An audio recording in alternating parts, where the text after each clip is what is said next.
기원전 60년경 로마는 삼두 정치라 일컬어지는 정치 체제로 이끌어졌습니다. 그때는 황제가 없었기 때문에 이제 공화정, 원로원을 중심으로 한 공화정과 그다음에 삼두 정치에 의해서 이루어졌어요. 어떤 정치였냐면 세 명이 정치를 이끌어간 겁니다. 우리가 잘 아는 시저, 그리고 크라수스라는 장군과 그다음에 폼페이우스라는 세 장군에 의해서 나라가 이끌어져 갔습니다. 이렇게 나라가 잘 이끌어져 가던 도중에 그만 크라수스가 전쟁에서 전투 중에 사망을 합니다. 그리고 이제 정치 지도자 두 명이 남게 되자 이때 원로원은 한참 국민들에게 신임을 얻고 잘 나가고 있던 시저가 언젠가는 자신들의 세력을 누르고 그리고 황제가 될 것으로, 그리고 황제가 되어서 이 땅을 독재 정치로 이끌 것을 염려합니다. 그래서 폼페이우스에게 다가가서 우리가 당신을 도와줄 테니 자, 저 시저를 무찌르자라고 이야기를 해요. 결국 폼페이우스와 시저는 전쟁을 하게 됩니다. 처음에는 원로원의 힘을 얻었던 폼페이우스가 이기는 것 같았지만 결국은 이제 시저가 이기게 됩니다. 결정적으로 42년 기원전 파르실루스 전투에서 대패를 합니다. 폼페이우스가. 이 사건으로 인해서 이제 폼페이우스는 시저에게 쫓기는 신세가 돼요. 대부분의 군대를 잃었습니다. 남은 얼마 안 되는 군대를 이끌고 이제 어디로 도망가서 내 몸을 의지해서 내가 살아남을 수 있을까 고민하는 처지가 되었습니다. 왜냐하면 폼페이우스를 받아줄 나라가 많지 않았기 때문이에요. 시저를 두려워하는 마음으로 대부분의 나라들에서 이 폼페이우스를 받지 않으려 했습니다. 폼페이우스가 어디로 가야 될까 고민하던 중에 이집트를 생각하게 됩니다. 이집트에는 로마 군대가 이미 그곳에 있었고 그리고 자신에게 호의적이라고 생각했고 그곳에 전가를 넣어요. 우리를 받아주겠는가? 그러자 이집트에서 받아주겠다고 이야기를 합니다. 기쁜 마음으로 그래, 내가 이제 저 이집트에 가서 내 몸을 의지하고 그곳에 대해서 재기해야 되겠다. 다시 저 시저를 이길 군대를 양성해야 되겠다라고 생각을 하고 이제 다시 부푼 마음을 안고 이집트로 향합니다. 이집트에 당도했을 때 이집트는 열렬히 폼페이우스를 환영하지요. 그러나 거기까지였습니다. 이제 배를 타고 그곳에 온 그 폼페이우스와 일행, 그들은 큰 배가 정박할 수 없으니 작은 배로 육지로 오라고 이렇게 하고 작은 배 몇 명 타지 못해서 육지에 도착을 하자 그들을 제압하고 폼페이우스를 살해합니다. 그리고 그 목을 시저에게 보내게 됩니다. 그리고 우리의 안위를 지켜달라고, 우리 이집트의 안위를 지켜달라고 폼페이우스를 바친 거지요. 폼페이우스는 자신의 안위와 자신의 모든 것을 이집트가 지켜줄 거리라 생각했고 그들을 의지했지만 결국 그들에게 배신당하고 처참하게 죽음으로 인생을 마쳐버리고 말았던 겁니다. 우리가 살아가다 보면 우리는 이런 일들을 많이 경험합니다. 저기로 의지할 것 같아, 저기로 가면 될 것 같습니다. 저 사람이 나를 도와줄 것 같습니다. 저기로 가면 내가 힘을 얻을 수 있을 것 같습니다. 그러나 결국 우리가 의지하고 내가 뭔가 도움을 얻고자 했던 사람들로부터 우리는 배신을 당하거나 또한 아무런 도움을 받지 못할 때가 많다라는 거예요. 제가 미국 교회에 갔을 때 그곳에서 들은 이야기입니다. 미국 교회에 있다 보면 느닷없이 교회 와서 펑펑 울며 기도하는 많은 사람들이 있다라는 겁니다. 내용을 들어보면 다 비슷하대요. 뭐냐면 한국에서 이제 부푼 꿈을 안고 미국에 이민을 결정합니다.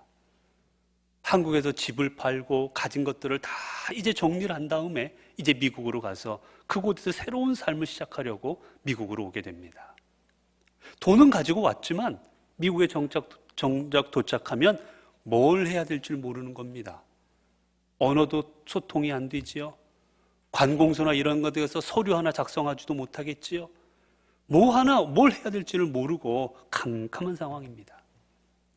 그때 이 이민 온 사람들을 도와주는 사람들이 있습니다. 바로 한국 사람이에요. 서류를 어떻게 해야 되는지, 그리고 곳곳에 다니면서 어디가 어디고 다 지역을 알려주기도 하고, 그리고 언어 소통을 해주기도 하고, 한국 사람들이 열심히 옆에서 도와준답니다.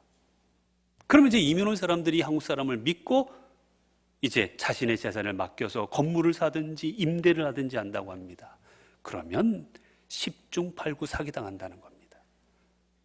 한국 사람 사기치는 사람은 한국 사람이랍니다.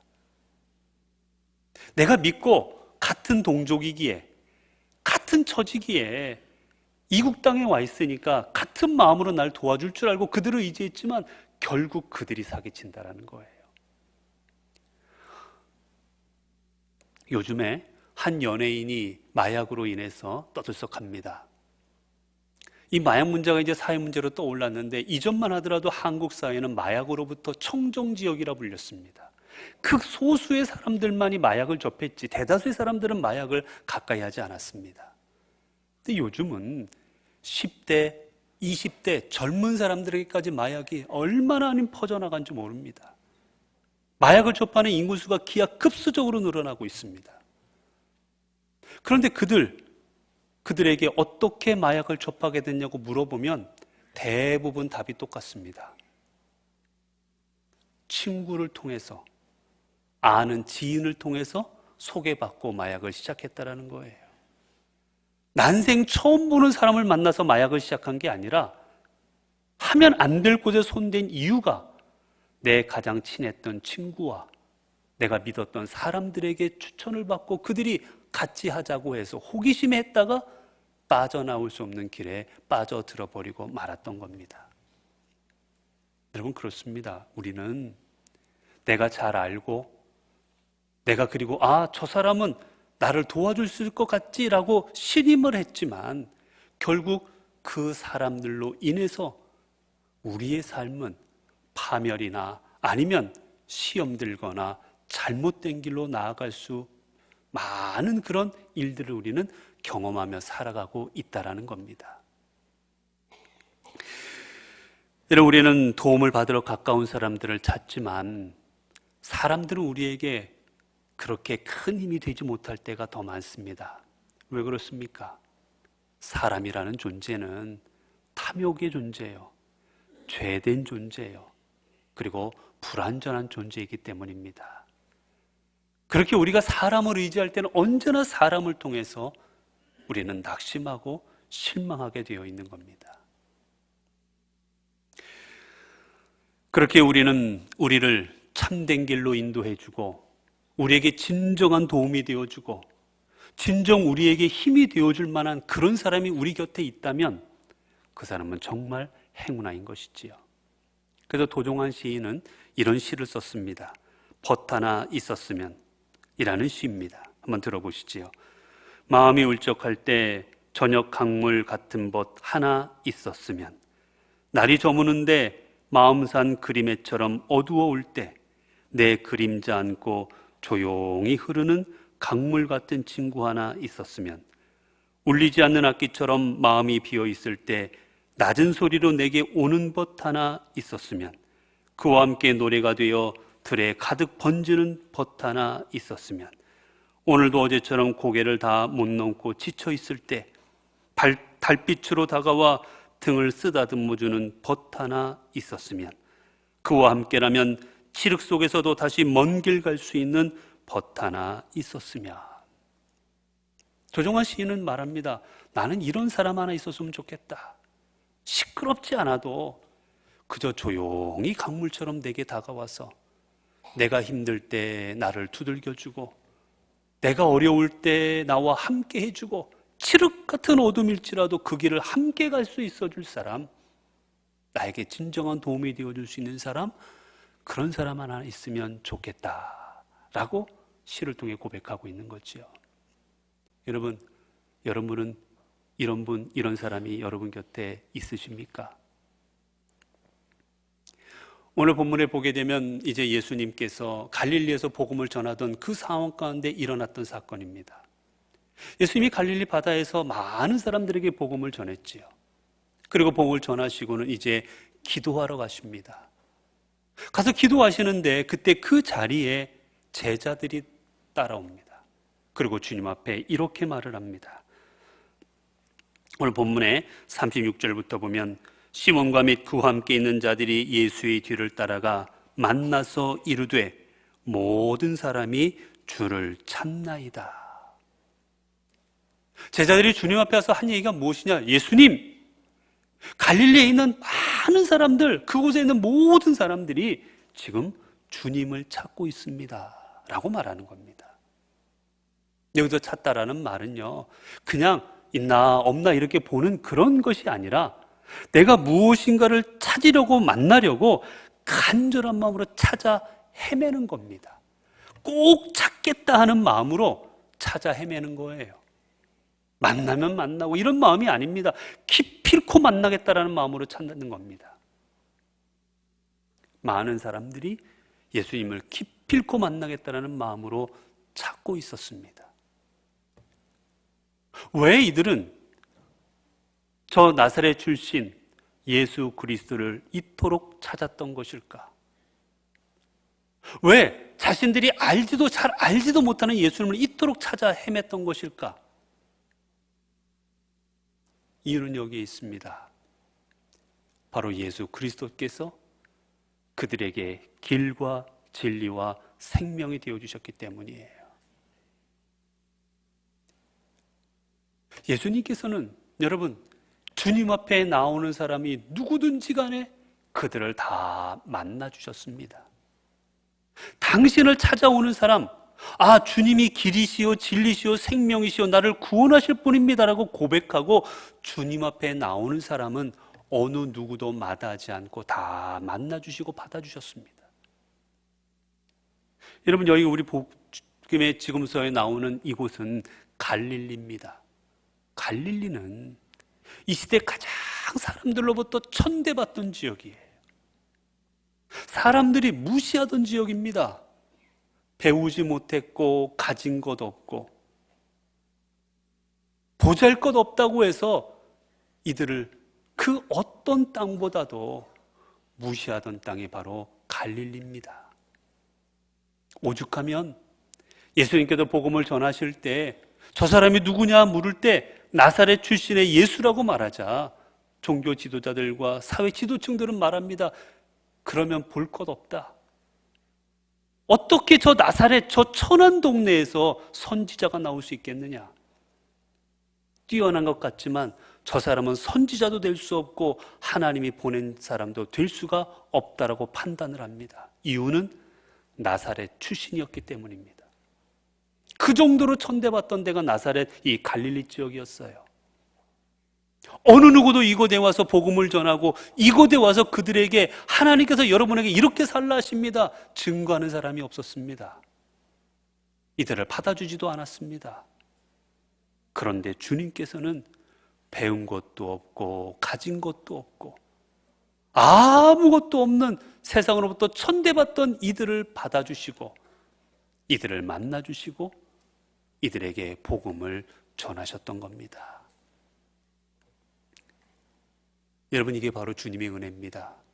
주님은 주님을 찾기만 하면, 주님을 만나고자 하기만 하면 우리가 어떤 존재든지 간에 우리를 상관하지 아니하고 우리를 다 만나주십니다. 내가 어떤 죄인이든지 간에, 내가 아무리 가진 게 없어도, 내가 아무리 건강치 못해도, 내가 어떤 사람일지라도 주님 만나고 싶습니다. 그 문을 두드릴 때 주님은 우리를 향하여 문을 여시고 우리를 받아주십니다. 그렇게 오늘 이 사람들이 이제 자신들을 만나주시는 주님 앞에 나아갔던 거지요. 그리고 이들은 또한 어떻게 주님 앞에 왜 나아갔습니까? 바로 주님께서 이들이 가지고 있던 그 문제를 근본적으로 해결해 주셨기 때문입니다. 우리가 읽은 본문의 앞부분을 보게 되면 예수님께서 이들과 함께 있을 때 수많은 병자들이 주님 앞에 나옵니다. 수많은 인생의 문제를 갖고 있던 사람들, 귀신 들린 사람들, 그리고 불치병에 걸렸던 사람들, 자신의 몸을 해결할 수 있는 수많은 문제들을 가지고 그들은 다 주님 앞에 나아갑니다. 여러분, 어떻게 귀신 들린 사람이 귀신을 쫓아낼 수가 있겠습니까? 여러분, 지금도 우리가 병에 걸리면 다 낫게 하지 못하는데 예수님께 나오는 사람은 그 병이 다 나음을 입었습니다. 인생이 어떤 문제도 주님 앞에 나가면 주님은 해결하셨습니다. 그거를 경험한 이들은 우리의 인생의 문제를 근본적으로 해결하실 분은 저 예수 그리스도시구나. 내가 의원을 찾아가고 내가 약을 먹고 내가 랍비에게 찾아가고 수많은 일들을 해도 내 인생의 문제가 해결 안 받지 못했고 내 이 죄의 문제가 해결 안 받지 못했지만 저 예수 그리스도는 이 문제를 해결하실 분이구나. 그들은 그것을 깨닫기 때문에 주님 앞에 나아갔던 겁니다. 여러분, 그렇습니다. 오늘 우리가 주님 앞에 나아가야 될 이유가 이것입니다. 주님께서 우리의 문제를 해결하실 것이기 때문입니다. 내 힘으로 감당할 수 없는 인생의 문제들을 이 땅을 창조하시고 이 땅을 주관하시는 예수님께서 모든 문제를 해결하실 것입니다. 여러분, 12해를 혈루증 앓았던 여인, 여러분 얼마나 고통스럽겠습니까? 이 시대 혈루증, 피를 유출하는 이 병은 사람들에게 너무나도 저주스러운 병이었습니다. 왜냐하면 이 시대는 피를 불결한 것으로 여겼기 때문입니다. 피를 만졌다가는 일주일 동안도 불결했기 때문에 정결 예식을 행해야 됐고 사람들을 만나지도 못합니다. 그런데 매일같이 피를 흘리니 이 여인의 삶이 얼마나 고통스럽겠습니까? 본문은 이 여인의 삶을 이렇게 말하지요. 마가복음 5장 25, 26절에 보면 12해를 혈루증 앓아온 한 여자가 있어 많은 의사에게 많은 괴로움을 받았고 가진 것도 다 허비하였으되 아무 효염도 없고 도리어 더 중하였던 차에 여인은 가진 걸 다 어떻게든지 이 병은 낫고자 의사들을 만나보고 치료를 받고 있지만 소용이 없었습니다. 가진 것도 다 써버렸습니다. 가족들로부터도 외면당합니다. 더 이상은 희망이 없습니다. 이때 이 여인이 가졌던 마음, 예수 그리스도께서 오신다는 소식을 듣자 내가 예수님의 옷자락만 만져도 나을 것이라는 믿음을 가지고 이 여인은 예수 그리스도를 찾습니다. 그리고 예수님을 찾고 그 옷자락을 만졌을 때 이 여인은 지금까지 해결 안 받지 못했던 인생의 가장 큰 문제를 해결 안 받습니다. 바로 그 몸이 깨끗하여진 거지요. 그뿐만이 아니었습니다. 주님은 여인에게 말씀하십니다. 사랑하는 딸아, 내 믿음이 너를 구원하였느니라. 여인을 나무라신 것이 아니라 사랑하는 딸아, 너도 하나님이 사랑하시는 딸이니라. 그에게 말씀하시는 거예요. 뿐만 아닙니다. 세리장이었던 삭개오, 그는 비록 돈은 있었지만 사람들로부터 철저하게 무시당하던 사람이었습니다. 이 시대 세리라 함은 사람들이 가장 무시하던 그런 직업 중에 하나였습니다. 로마에 협조하던 고로 죄인으로 가장 상종하면 안 될 사람으로 여기던 존재가 세리입니다. 함께 생활하지도 않았고 그들이 주는 돈을 함부로 받지도 않았고 그들을 사람 취급도 해주지 않았습니다. 그런 삶을 살아가던 이 삭개오가 어떻게 인생이 변화됩니까? 예수님께서 그 마을에 오신다는 소식을 듣고는 돌 무화과 나무 위에 올라갑니다. 도대체 예수라는 분이 어떤 분일까? 그분 한번 만나보고 싶다라는 그 간절한 마음으로 그곳에 올라가자 예수님께서는 그를 바라보시고 그에게 말씀하시지요. 삭개오야, 내려와라. 내가 오늘 내 집에 유하여야 하겠다. 예수를 만난 삭개오의 인생은 완전히 변화가 됩니다. 예수님, 내 재산의 절반은 가난한 사람 나누어 주고 내가 만약에 누군가를 강제로 빼앗은 재산이 있다면 4배나 갚겠습니다. 율법에서 정한 것보다도 훨씬 더 많은 것으로 사람들에게 보답하겠다라는 거예요. 여러분, 그의 인생이 어떻게 이렇게 뒤바뀌었습니까? 어떻게 그 인생이 이렇게 완전 180도 바뀔 수가 있습니까? 이유는 그가 주님을 만났기 때문이었습니다.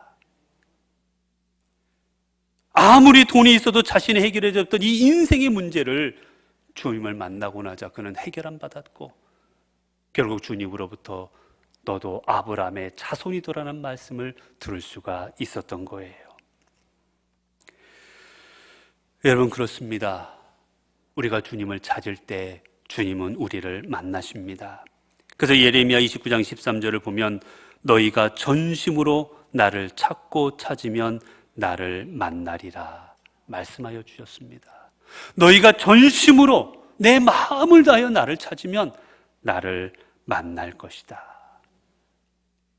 그리고 이 마음으로 수많은 믿음의 사람들이 주님을 찾았습니다. 시편 63편 1절을 보면 하나님이여 주는 나의 하나님이시라. 내가 간절히 주를 찾되 물이 없어 마르고 황폐한 땅에서 내 영혼이 주를 갈망하며 내 육체가 주를 앙모하나이다. 여러분, 이 시는 다윗이 사울로부터 쫓김을 당할 때 지었던 시입니다. 쫓김을 당하면서 그가 누구를 찾느냐? 나를 보호해줄 어느 나라, 나를 보호해줄 만한 그런 힘 있는 나라의 왕이 아니라 사슴이 시냇물을 찾듯이 이 어려운 상황에서 나를 구원해줄 나는 하나님을 찾습니다 라고 고백했고, 결국 하나님께서는 그를 위대한 이스라엘의 왕으로 삼아주십니다. 그런데 문제가 뭡니까? 여러분, 문제는 오늘 이 땅의 사람들이 하나님을 찾지 않는다라는 겁니다. 찾기만 하면 주님께서 우리의 인생을 세워주시고 우리의 인생을 새롭게 하시고 우리에게 생명을 주실 것인데, 문제는 사람들이 주님을 찾지 않는다라는 거예요. 시편 14편 1절부터의 말씀입니다. 어리석은 자는 그 마음에 이르기를 하나님이 없다 하는도다. 그들은 부패하고 그 행실이 가증하니 선을 행하는 자가 없도다. 여호와께서 하늘에서 인생을 굽어 살피사 지각이 있어 하나님을 찾는 자가 있는가 보려 하신즉 다 치우쳐 함께 더러운 자가 되고 선을 행하는 자가 없으니 하나도 없도다. 하나님께서는 우리를 찾고 이 땅을 보시면서 나를 찾는 자가 누군가 바라보시지만 하나님을 찾는 자가 없다라는 거예요. 여러분, 우리가 왜 하나님을 찾지 않겠습니까? 왜 힘들고 괴롭고 어려운 상황 가운데서도 왜 하나님을 안 찾는 것입니까? 이유는 하나입니다. 내 힘으로 해결할 수 있다 생각하기 때문입니다. 내가 감당할 수 있다고 생각하기 때문입니다. 이런 일이 있었습니다. 어떤 사람이 알프스에서 길을 잃어버리고 말았습니다. 산행을 하다가 그만 어디로 가야 될지를 모르는 거예요. 그래서 그는 결국 조난을 당합니다. 등산하던 사람이 없어졌으니 이제 그를 찾기 시작해서 며칠 만에 그를 찾아냈습니다. 그를 찾고 그와 이야기하던 중에 들어보니 그가 그곳에서 매일같이 그곳을 벗어나려고 하루에 10시간 이상씩 그는 걸어 다녔다라는 거예요. 어떻게든지 내가 살 길을 찾고자 마을로 내려가려고 열심히 길을 찾았다라는 겁니다. 그런데 찾고 보니 그 사람은 처음에 조난당했던 지역에서 얼마 지역을 벗어나지 못했다라는 겁니다. 매일같이 10몇 시간씩을 걸어 다녔는데도 바로 그 지역이었더라는 거예요. 이게 왜 이렇게 된 것이냐? 이런 말이 있습니다. 원형 방황이다. 이게 조난 용어인데 이 말이 뭐냐면 이것은 독일의 박사였던 잔 소우만이라는 사람이 한 실험을 했습니다. 사람의 눈을 가리고 넓은 지역에서 똑바로 직선으로 가라고 그 사람에게 알려줬어요. 자, 눈을 가리고 그 사람이 앞으로 쭉 나아갑니다. 10m, 20m 가게 되자 어떤 일이 벌어졌느냐? 똑바로 가던 사람이 조금씩 삐뚤어지기 시작합니다. 그리고 더 나아가자 더 심하게 삐뚤어집니다. 길이. 결국은 삐뚤어져서 가다 삐뚤져 보니 자기가 출발했던 근처로 돌아오게 된다는 거예요. 즉 앞을 보지 않고 갈 때에는 나는 내 자신이 똑바로 가고 있다고 생각하지만 우리의 삶은 옆으로 새는 엉뚱한 방향으로 가고 있다는 겁니다. 그런데 정작 본인은 내가 똑바른 길로 가고 있다라고 생각하고 있다는 겁니다. 그래서 조난당한 사람들이 조난을 당했을 때 열심히 벗어나려고 하지만 결국은 그 지역을 벗어나지를 못한다고 합니다. 여러분, 우리가 그렇습니다. 우리의 힘으로 해결할 수 있다고 열심히 걸어다니지만 걸어다녀 보면 결국은 제자리입니다. 왜냐하면 우리는 우리 스스로를 구원할 만한 힘과 능력이 없기 때문입니다. 그 힘과 능력은 오직 주님만이 갖고 계십니다. 사랑하는 성도 여러분, 어느덧 우리는 10월에 이제 첫째 날을 맞이하고 있습니다. 2022년도도 이제 3달밖에 남지 않았습니다. 올 한 해 살아오시면서 여러분 어렵고 힘든 일들이 얼마나 많으셨습니까? 여러분, 근데 그 어렵고 힘든 일을 경험할 때마다 여러분 누구를 찾으셨습니까? 여러분 누구에게 의지하셨습니까? 혹 내 자신과 가까운 사람들을 의지하다가 시험당하거나 좌절을 경험하지는 않으셨습니까? 오늘 또 하나님은 이 땅에 상처 입고 그리고 좌절하고 낙심한 주님의 백성을 굽어 살피시고 계십니다. 당신을 찾는 자의 손을 잡아 구원하시고 도와주시고 인도하시기 위함입니다. 사랑하는 성도 여러분, 이제 주님을 찾으십시오. 이제 주님 앞에 나아가십시오. 그리고 주님의 손을 잡으시기를 바랍니다. 누구든지 주님을 찾는 자는 주님을 만날 것이고 누구든지 주님의 손을 잡는 자는 구원과 생명을 얻을 것입니다.